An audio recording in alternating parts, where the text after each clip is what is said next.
अस्सलाम वालेकुम रहमतुल्लाह। अल्लाहुम्मा सल्लि अला सय्यिदिना मुहम्मद व अला मुहम्मदिन कमा तुहिब्बु व तर्दा बिस्मिल्लाह। आज हम आए हैं भैया रेस्टोरेंट की तरफ।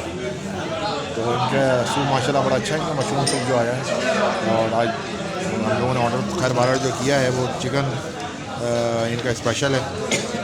भैया स्पेशल मुर्ग हांडी विद बटर के साथ, वो इनसे पहली हाफ प्लेट उन्होंने मंगवाई है। देखते हैं क्या है, कैसा टेस्ट है। बहुत सुना है इन लोगों का।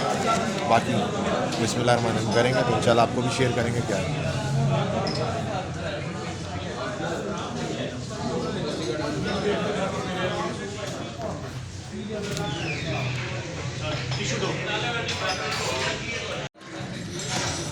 यस व्यूअर्स,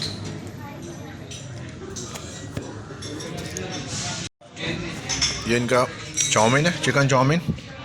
इसमें प्रॉन्स और वो है स्पेशल कोई भैया इनका। और ये दूसरा हमने ये बोनलेस हांडी मंगवाई है भैया वालों को, उसको फिनिश करेंगे इंशाल्लाह।